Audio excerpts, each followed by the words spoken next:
Hello guys, welcome back onto the channel.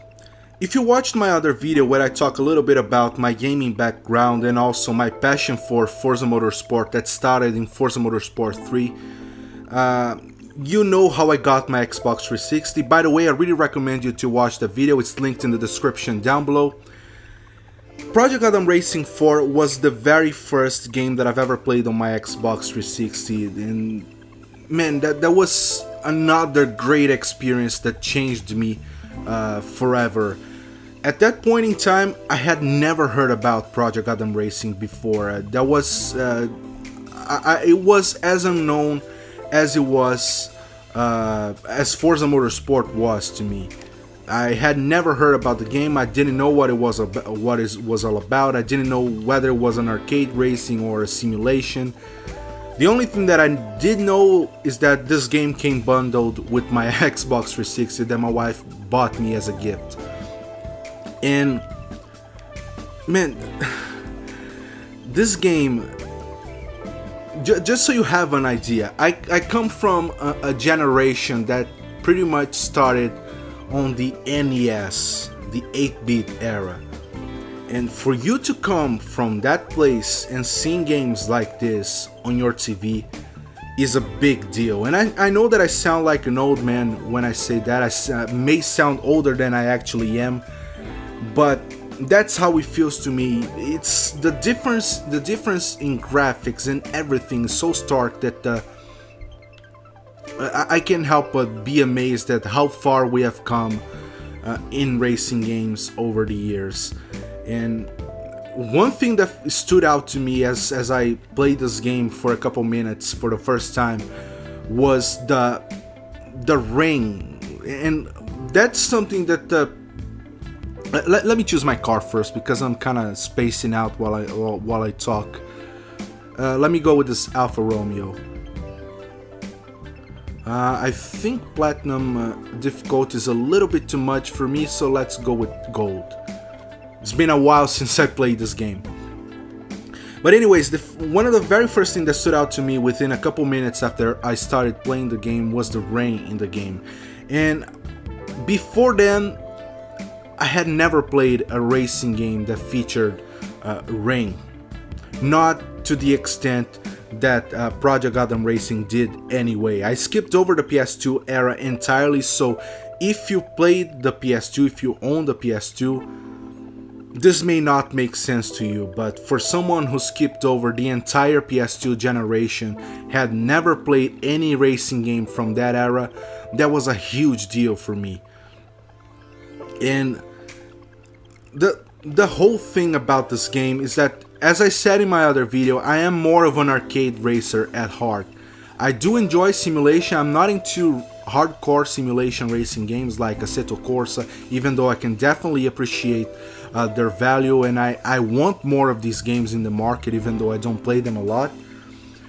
I'm more of an arcade racing guy at heart, and I have a lot more fun with this type of games. And when I started playing the game and I realized that it was an arcade racing game, and it was a very well done game at that, I was hooked.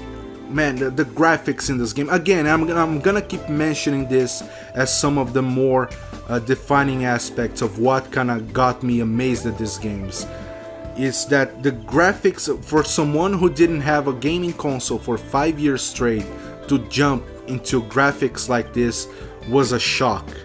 And it was a good shock, not a negative one. And the graphics looked great, the cars looked great, but this game has one thing that Forza Motorsport doesn't, and this is one of the things that I actually like more in Project Gotham Racing than I do in Forza Motorsport, and these are the tracks. I'm an arcade racing guy at heart, as I said repeatedly on this video already, but I enjoy a lot city tracks. I can definitely appreciate when racing games add real life locations like Nürburgring, Silverstone, Mazda Laguna Seca, all these real life tracks. I can definitely appreciate them. I really enjoyed them, and there are some of these tracks are among my favorites. But I can't help but feel that city tracks are way nicer than real life ones, like circuits. It's just me. It's not that they're better or worse, but I personally prefer city tracks in general. That's one of the reasons why some of my favorite tracks in any racing games happen to be city tracks. Like Gran Turismo Sport, one of my favorite tracks in that game is the Tokyo track, the new one. Forza Motorsport, one of my favorite tracks in that game is the Prague circuit. So it has a lot to, it tells a lot about what type of tracks that I enjoy the most in racing games. And this game is pretty much mostly made of city tracks. There is the Nürburgring track, as far as I can remember. It's been a couple years since I played this game, but I think this game has features a Nürburgring track, and I don't remember if there are any other real life locations, but most of the tracks in this game, they take place in the city. And that's the one thing that I like in this game more than in any Forza Motorsport game. And another thing that I really enjoy about this game is the handling. Even though it's an arcade racing game, every car feels different, and even though they feel different, the handling is very enjoyable. And much like Forza Motorsport 3, right from the get-go, I felt that the handling in this game was buttery smooth. And man, there is nothing that kind of makes me enjoy a racing game more than buttery smooth handling. I don't want to feel like I'm constantly battling against the car like I used to do in Gran Turismo 5 or 6. I want to feel like I'm in control of the car, but with a little bit of a struggle thrown in for a change.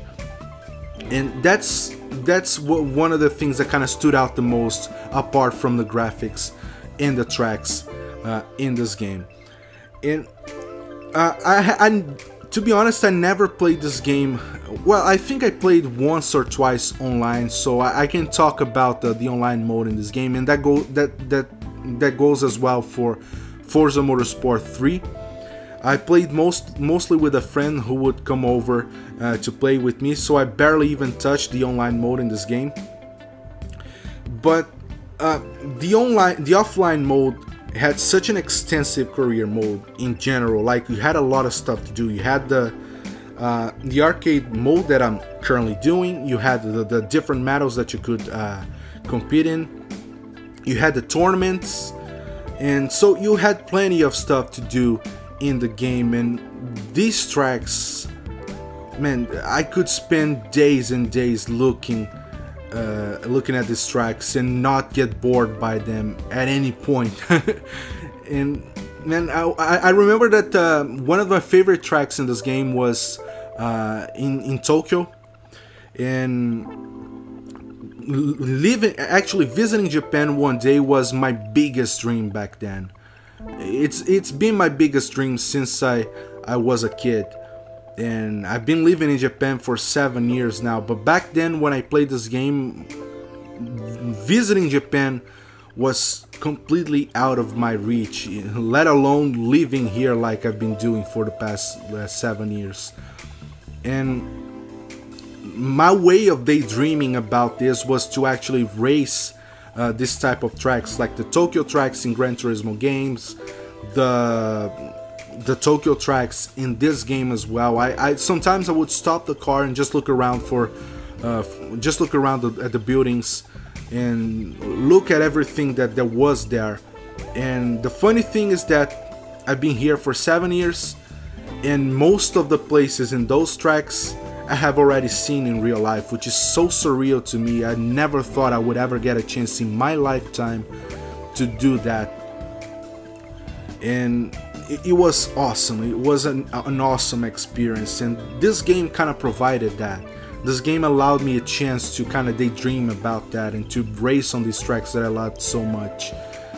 And I'm gonna do something. I'm gonna go on a time attack, and I'm gonna choose the Tokyo track, see if I have it unlocked. Yeah, so as you can see, we have, I think, 9 locations. We have Las Vegas, London, Macau, New York. Nürburgring is locked, I don't know why. Quebec, Shanghai, St. Petersburg, and Tokyo. So let's head to Tokyo and let's change the route. So it's funny because some of these places I'm pretty sure that they didn't build these tracks exactly like it is in real life, and it's been so many years that many stuff has changed over years, but I can definitely recognize some of the names like Shinjuku Kabukicho, which is like the red light district in Tokyo, Tochomae also, Ekimae as well. These are all places that Nishiguchi as well. So these are all places that I didn't exactly visit, but I know the names. But some of them I visited, like Shinjuku. I've been to Shinjuku so many times over the years. I'm wondering if they have Shibuya here. Well, I don't know. So let's jump right into the Shinjuku Kabukicho loop. And I've never been to Kabukicho because it's a little bit too dangerous for my taste. So I've never been there, but I passed right by it. But I'm gonna check out the other tracks as well, so no rush here. And that's pretty much why I got into this game from the start. I don't know, man. I'm really on a nostalgia kick these days with everything that's been going on with my life, and I just wanted to share with you guys. Oh crap. I just wanted to share with you guys some of my background, just so you can know me a little bit better, just so you know where I'm heading towards to.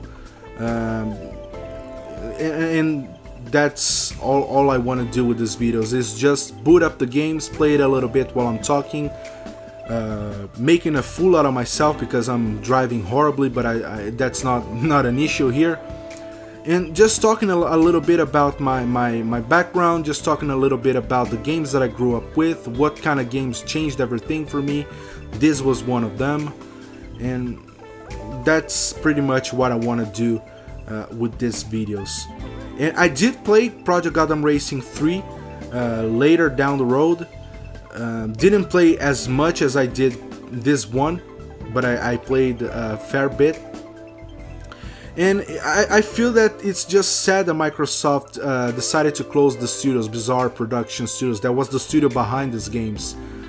And I know that the property belongs to Microsoft, so they can just reboot the entire franchise if they choose to do so. But of course that's gonna be with a different studio. And I can't help but every E3 that comes up, I can help but have my fingers crossed for a surprise announcement for a possible Project Gotham Racing 5. That's a game that I would really love to have in this generation. If that's not happening this generation, so be it in the next one. And I don't know, man. This is one of the games, one of the great games that I really feel that some of the younger generations are really missing out on. It's fun gameplay through and through. It's nice looking tracks, nice handling, nice soundtrack. There's a lot to love about this game, just like Forza Motorsport 3 did. I do recognize this building right here. I know we are at an angle that we can actually see, but I do remember this building. Seen from a distance, of course. But this is, if you've ever been to Tokyo before, you can feel that you're riding there when you race this track. It's pretty much exactly how it is in real life. A lot of the visual noise that you find spread across the entire city. A lot of billboards, a lot of images, a lot of graphics going on. A lot of lights as well. And I'm trying to spot some other place that oh, this building, let me back out a little bit. This building right here, if you can see, yeah, that's gonna be difficult, but if you look up to the left, there's a building with red letters, oi oi. This is a store that still exists today. There are so many of these are spread around Tokyo. Let me see what else here. Akumu. Let me back out a little bit. That billboard right up there to the right, it's written in Japanese characters. It's written Akumu. This company still exists today. And this game came out, I think, about 10 years ago, if I'm not mistaken. There's a Toyota building right up there. What else?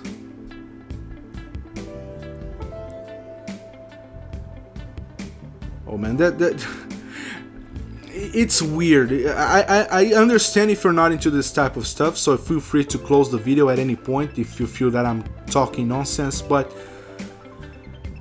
even though I've been living here for 7 years, man, it feels like I've never been there I've never been here to begin with.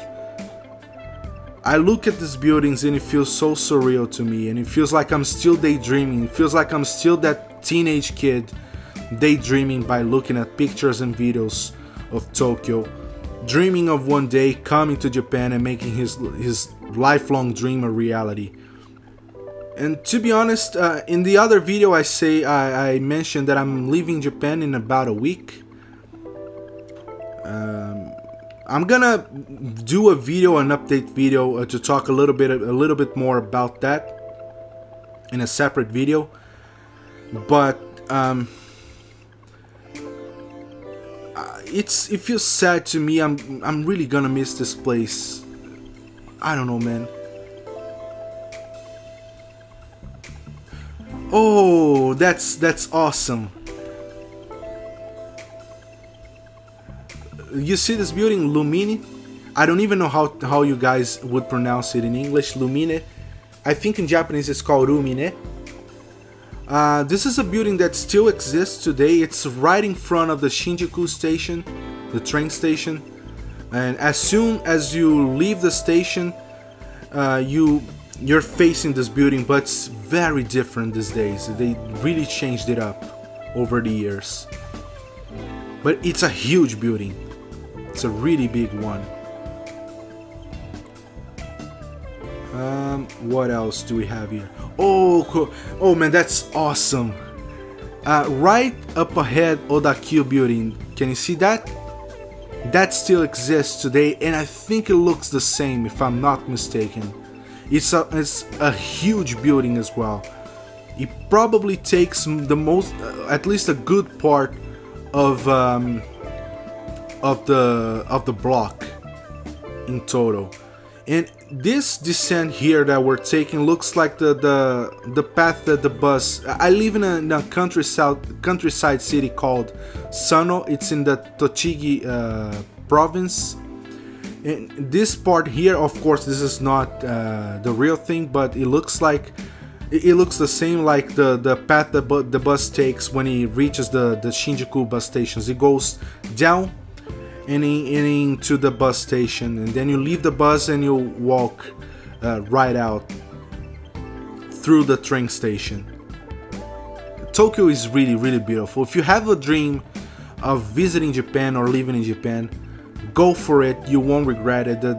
This place is an amazing place, and I have absolutely nothing to complain about Japan or the people here. It's an amazing place. If you can afford it, live here, and you're not gonna regret, because they're gonna be in touch with the culture, with the people, and make sure you make friends if you do come down here. Make sure you be a part of the culture as much as possible, and I think you're really gonna enjoy your time in Japan, especially so if you manage to live around Tokyo. This is a really nice place to be.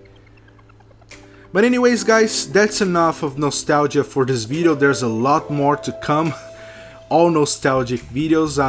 As I said in my last video, I'm gonna have to sell my Xbox 360 because of region lock reasons and also differences in voltages between Japan and Brazil. So I'm not gonna be able to play these games, and I would assume forever, because these games would be really hard to find in Brazil at this point because they're so old. And Brazil doesn't have we don't have a lot of access to old games like this up there. So it's gonna be really difficult. Even if I want to find these games, it's gonna be really difficult for me to find them.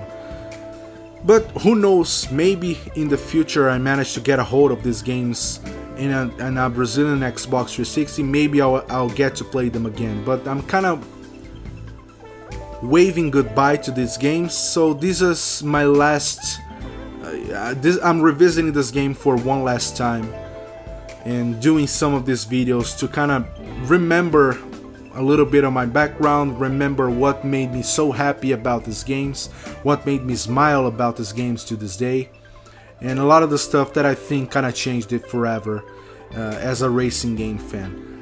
Let me know in the comments down below if there were any tracks in a racing game that you enjoy, that kind of left a mark on you, or that you kind of remember a good time in your life by. Let me know in the comments down below. I'm really curious to read your responses. Subscribe to the channel, hit the like button, and I hope to see you guys in the next one. Bye.